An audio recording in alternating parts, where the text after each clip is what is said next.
Bora, nação! Hoje o papo é sério, é a manutenção da ponta do Brasileirão, porque o Flamengo tá fazendo por onde joga muito. Tô aqui com Seleção, Maestro, Rizek e os outros convidados sobre essa partida do Flamengo, como tá jogando esse Arrascaeta, Saul, jogam demais. Crédito de imagem abaixo na descrição, mas antes se inscreva no nosso canal ASR Fla, ative o sininho e ajuda com like, porque eu agradeço. Vamos lá! E quando eu olho para esse painel, assim, é inevitável a gente lembrar como os três se reinventaram ao longo do ano. Claro, com muito dinheiro, né?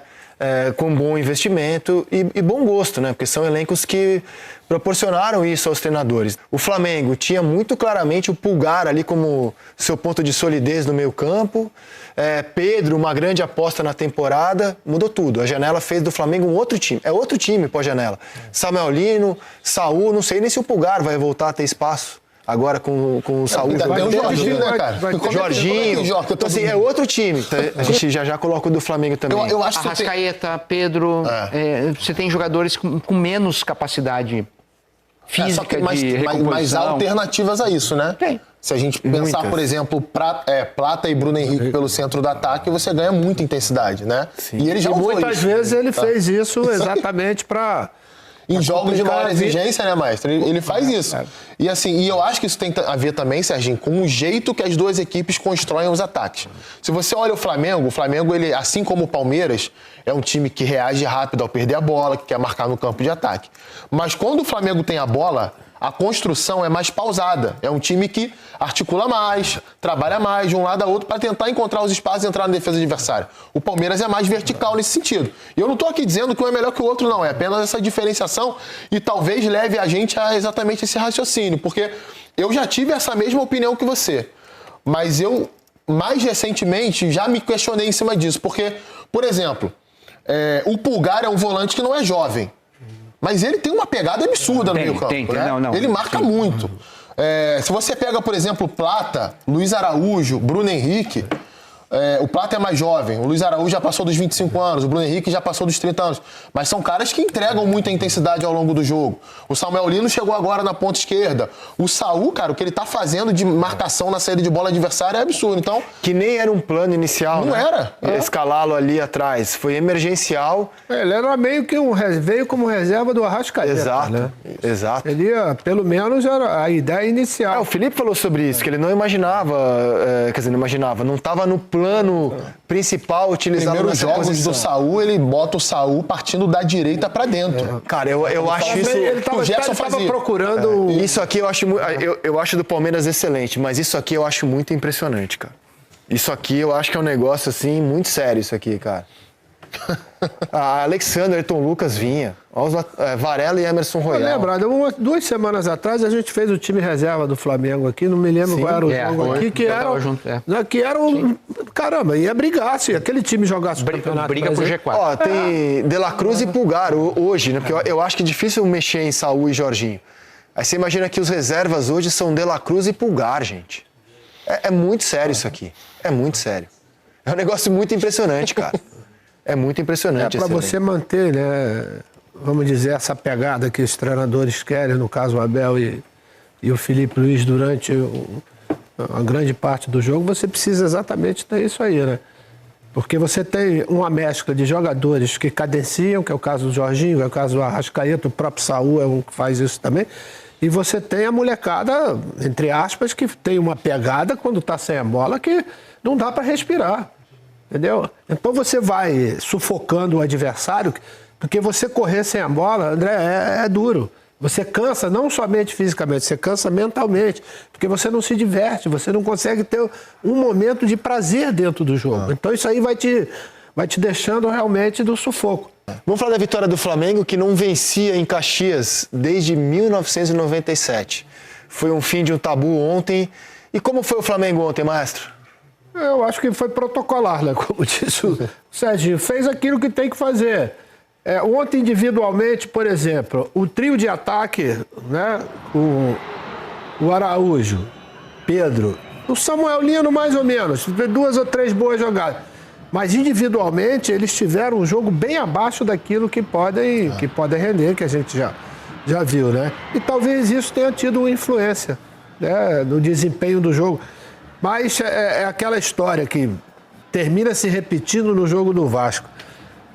Controlou o jogo está administrado. Você administrar o jogo com a diferença de um gol, futebol ele é ingrato. Ele tem uma armadilha sempre ali na esquina para te pegar. Então, mesmo controlado o jogo, uma bola parada, um cruzamento, uma saída errada, ela termina te complicando. Mas fez aquilo que fez. E a gente está vendo aí o Arrascaeta, que até gol de cabeça ele está fazendo esse ano.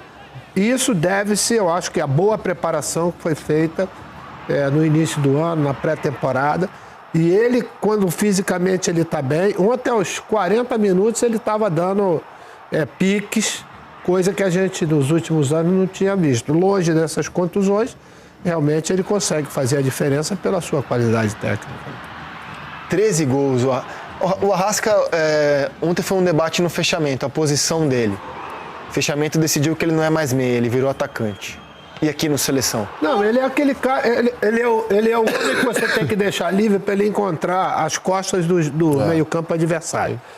E o Felipe colocou ele um pouco mais perto da área, o que deu para ele a possibilidade, pela qualidade dele, em certas jogadas, ele definia de um drible, um biquinho, como foi, eu acho, contra o Vitória. Foi. Né? E são essas jogadas que o Arrascaeta tem uma qualidade que ele é incrível, né? Que é a precisão. Ele não precisa de dar um chutaço para fazer um gol. Ele basta aquele toque de classe, de categoria que ele tem. Né?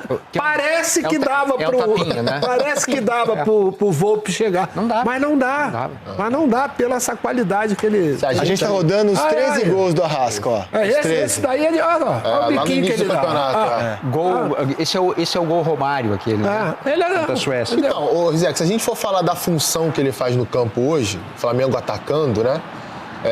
Ele vai trabalhar muito ali perto do ponto, entre o ponto esquerdo e o centroavante, né? O Flamengo, quando ataca, prende o ponta esquerda, o ponta direita tem liberdade para vir para dentro e abrir o corredor para o lateral direito. Então, olhando o Flamengo atacando, a gente vai ver sempre uma primeira linha com 3, o lateral e os 2 zagueiros, os 2 volantes e uma linha com 5 na frente. O lateral direito, o ponta esquerda, o Arrascaeta um pouquinho mais por dentro pela meia esquerda, o Pedro centralizado e o ponta direita um pouquinho mais próximo do Pedro. Até agora todos os gols na parte central do campo. Né? A gente está vendo todos os gols na parte central do campo. E muitas vezes atacando esse espaço que a gente vai ver aí, ó, entre zagueiro e lateral. Esse gol é praticamente igual ao que ele fez ontem. Exatamente. Então, assim, para mim, o que mudou? Como o Flamengo é um time que fica mais tempo com a bola dentro do campo adversário, ele tem menos campo para trás para correr, pegar na bola e ter que carimbar toda hora ali. É um time que faz a bola chegar até ele, não que ele venha até a bola para poder construir.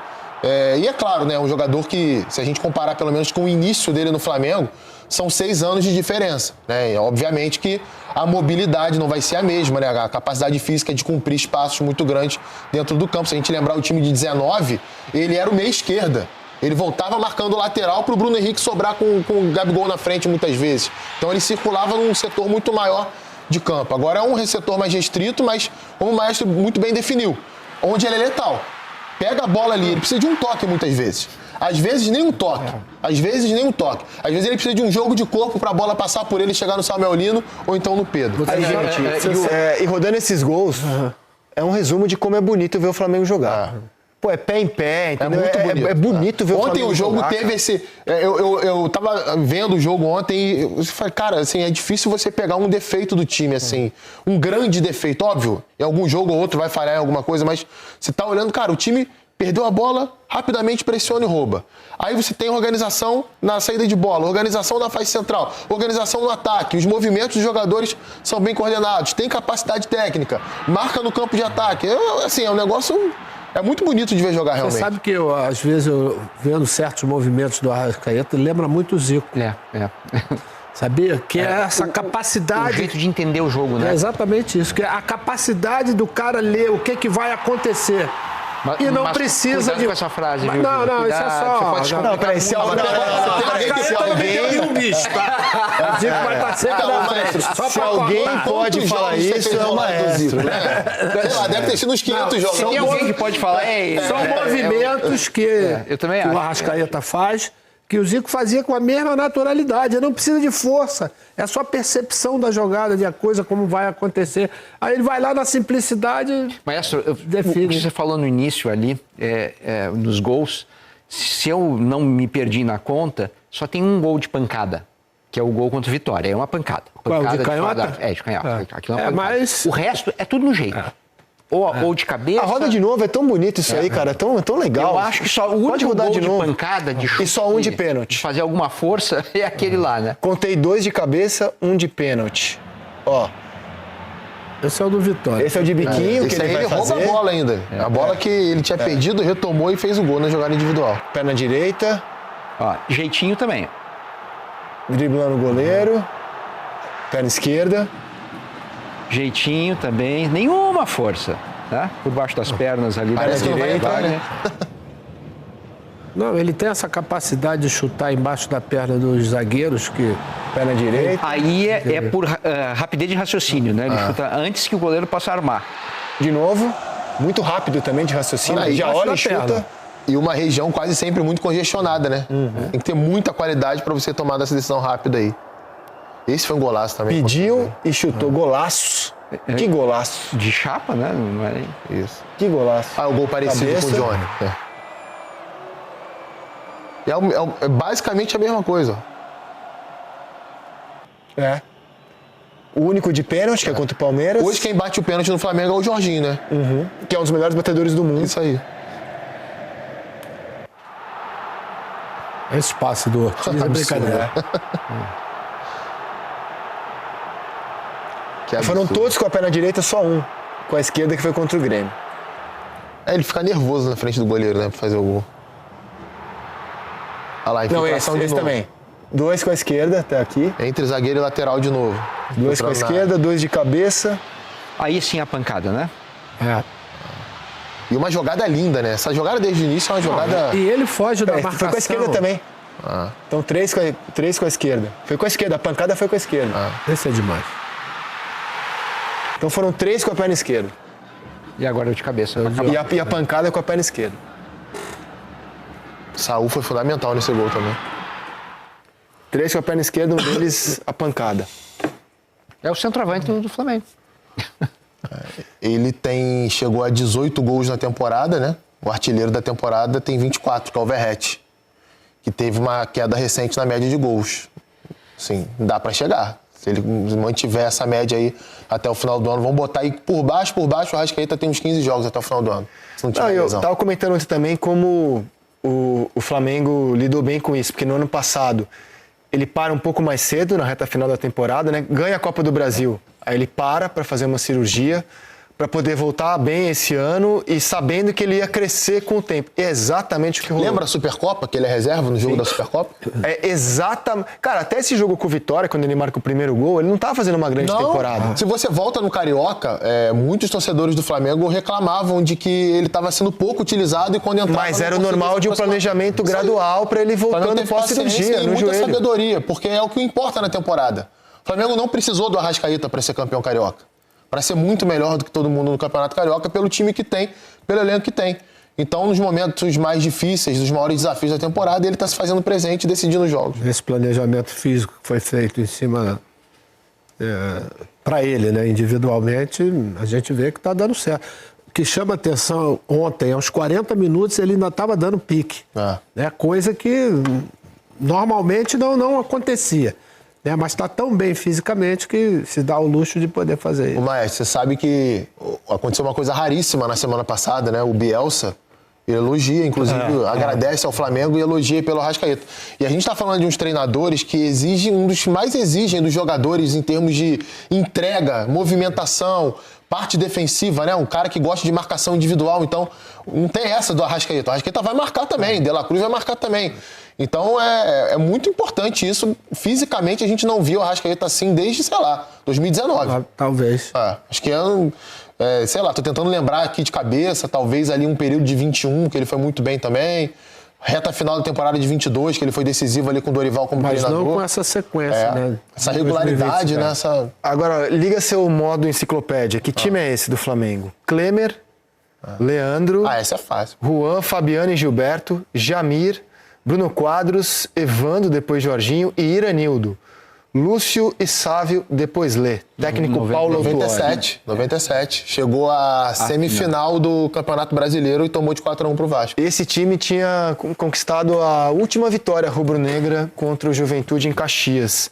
Foi um gol contra do Rodrigo Costa. No chute do Bruno Quadros. Foi voltar a vencer lá ontem. Olha que tabu, cara. Ontem, o Flamengo voltou a vencer lá. Ontem. Ô, Rizek, durante anos, o torcedor do Flamengo ia acompanhar jogos do Flamengo no sul do Brasil. Não tô falando só do Rio Grande do Sul, não. Se fosse Grêmio e Inter, então, esquece. Tinha gente que nem viu o jogo. Sabia que ia tomar pau. Mas Juventude, Paraná, sempre foi uma pedra no sapato do Flamengo. Atlético Paranaense, Coritiba. Teve um brasileiro, se eu não estou enganado, em 2003. O Flamengo levou 3 goleadas. Paraná, Coritiba e Atlético fora de casa. Hoje o Flamengo vai ao sul do Brasil, fruto de toda a reestruturação do clube, do elenco que tem, do treinador que tem, e vence os 3 times do Rio Grande do Sul, às vezes fora de casa e jogando muito melhor do que às vezes em sequência. Ganhou 3 vezes do Inter em 3 rodadas seguidas. Então, assim, teve esse tabu, teve um outro nesse campeonato que agora eu não estou me recordando qual é. O Flamengo quebrou outro tabu também de um time que não vencia há muito tempo fora de casa. Mas é isso, acho que é reflexo do momento do clube, né, do elenco que tem. E o Juventude não é o mesmo Juventude que tomou de 6 do Flamengo no Maracanã. É um time melhor do que era aquele. Tem pontuado, inclusive, recentemente. Está tentando se recuperar no campeonato. Mas mesmo assim o Flamengo vai lá e domina totalmente o jogo. O Felipe Luiz falou o seguinte sobre o espanhol Saúl. Dá uma olhada. Eu vejo que estamos vendo o melhor Saúl. Talvez o melhor Saúl da sua carreira. E não esperava também que depois de todo esse esforço de acordar 4 da manhã, pegar 2 voos, chegar até aqui e jogar do jeito que ele jogou os 90 minutos, que desse com essa facilidade, mas foi.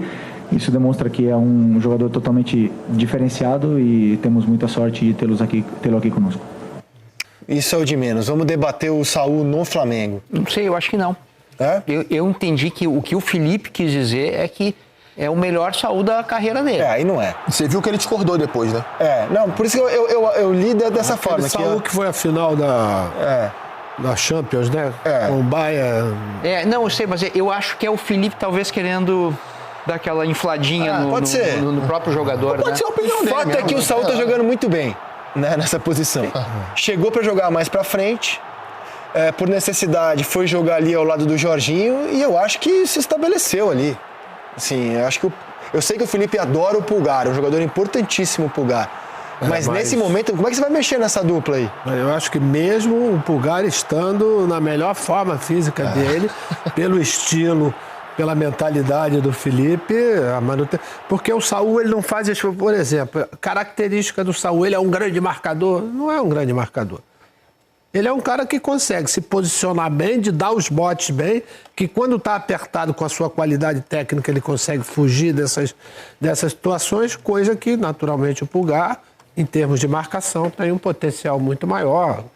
Mas, o estilo de jogo que ele está querendo implementar e que já implementou, eu acho difícil que o Pulgar... Não é só para o Pulgar, não. Fica ruim para o De La Cruz, fica ruim para o Alain, para quem tiver na reserva, quem estiver brigando por...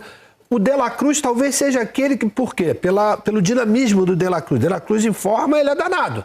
Né? Sim. Porque a gente viu ele jogar no Brasil e Uruguai do ano passado, eu acho, na eliminatória. Caramba, que é aquilo.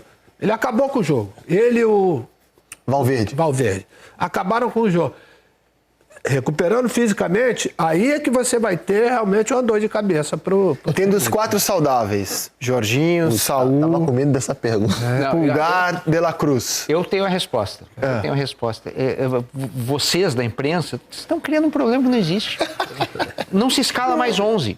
Hoje, mas não é problema, você tem os 4 saudáveis. Hoje o time tem... Final da mas só jogam 11. Amanhã. Não, os 4 estão 100%. Tá bom, 15, mas quem começa jogando? 11 começam jogando. Então, você faz um planejamento pro primeiro tempo, outro pro segundo. Então, tudo bem, mas quem começa jogando pra você? Assim, o Jorginho é um cara que, por dar o ritmo, esse se puder não sai. Tá?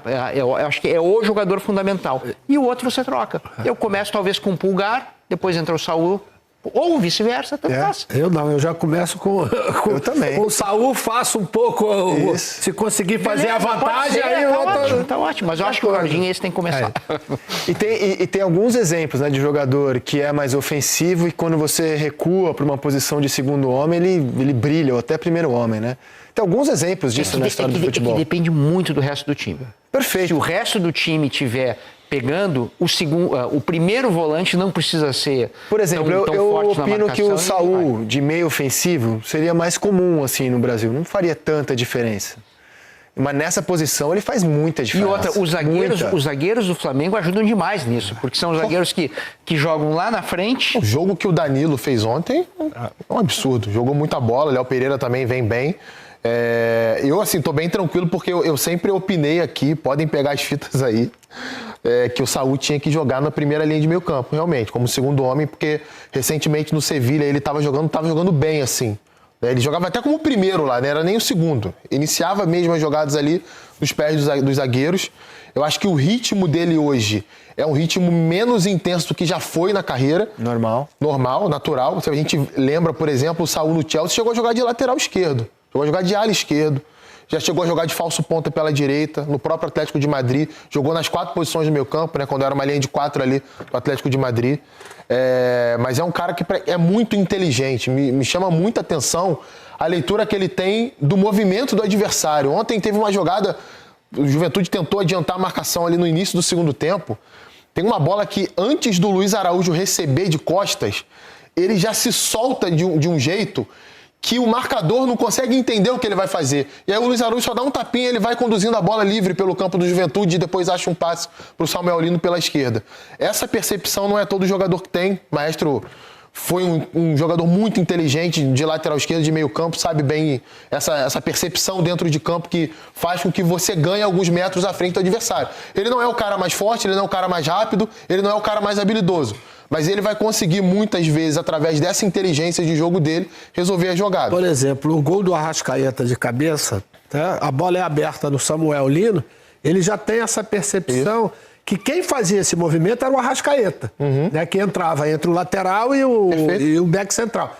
Quem faz esse movimento saindo de trás é ele. Né? Aí depois ele levanta a cabeça e dá um passe para o Arrascaeta, não é nem um cruzamento, né?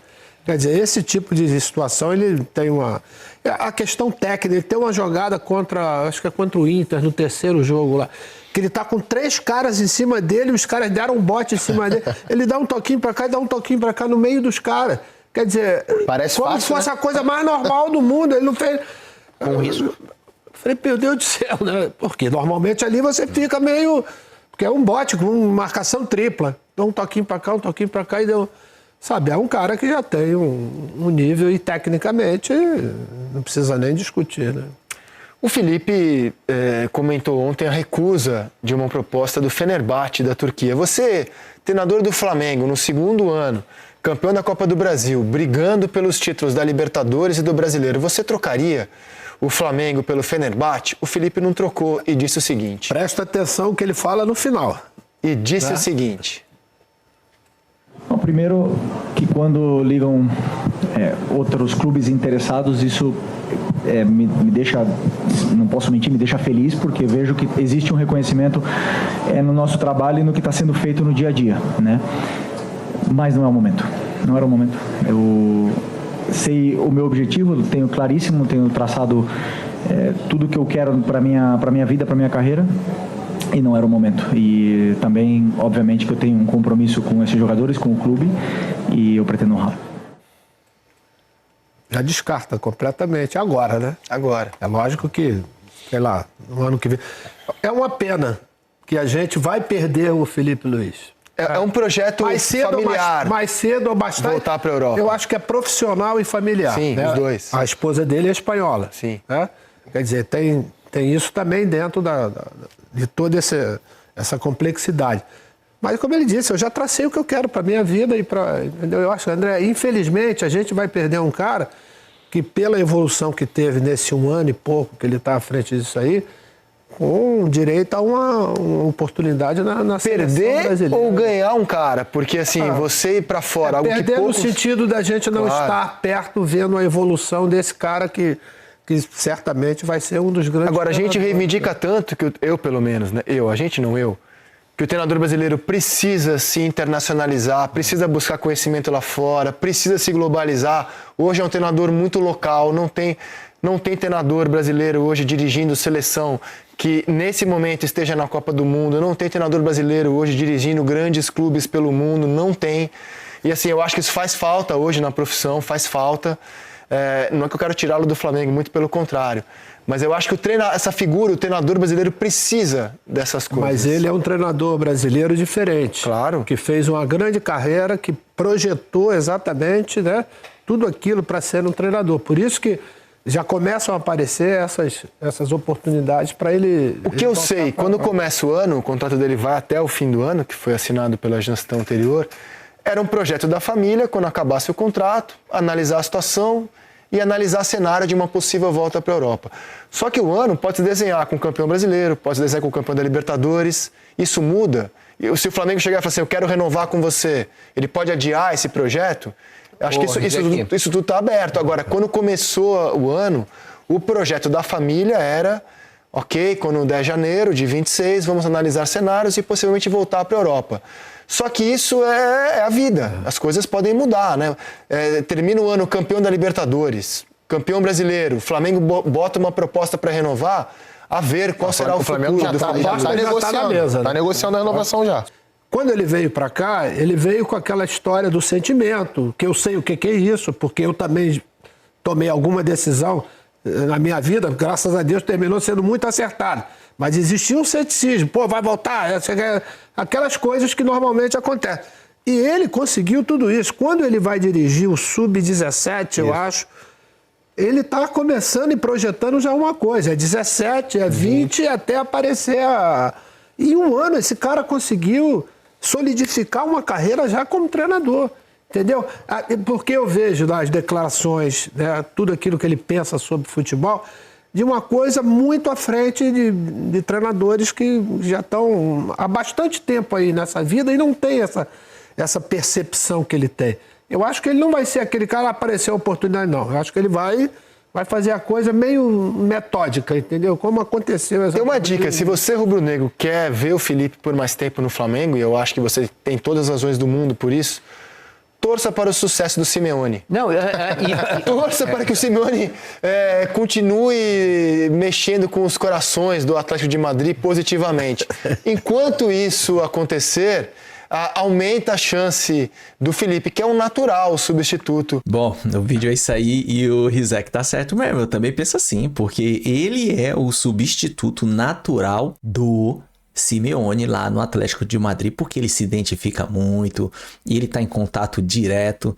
Ele conhece todos, o presidente, todo mundo lá do Atlético de Madrid. E isso vai acontecer uma hora ou outra. Eu acredito que no mínimo tem que passar pelo menos mais umas 4 temporadas aqui, fechar os 10 anos aqui no Brasil.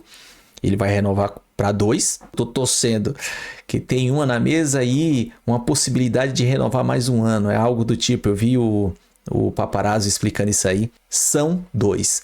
E aí eu tomara que ele renove mais 2 anos, no mínimo 4. Ele vai ficar aqui no Flamengo. Porque, cara, deu certo. Não se muda o que tá dando certo. Fazer que nem a Leila fez no Palmeiras, meu. Cara, ela tá fazendo de tudo pra manter ele, pelo menos até o mandato dela. E eu acredito que o BAP ou qualquer outro presidente do Flamengo tem que fazer de tudo pra manter ele sim. Conversar com ele, negociar lá, porque ele merece sim. O que ele tá fazendo, ele merece. E o Arrascaeta, cara, o debochado é diferente. Jogar muito, cara. E tomara que ele continue assim. Vai renovar também, tá estudando aí com o Boto. Mas enfim, o vídeo é isso aí. Se gostou, se inscreva no canal ASR Fla, ative o sininho, chega dando aquele like, porque me ajuda demais e eu agradeço. Compartilha, comenta, tamo junto, até a próxima. Saudações rubro-negra.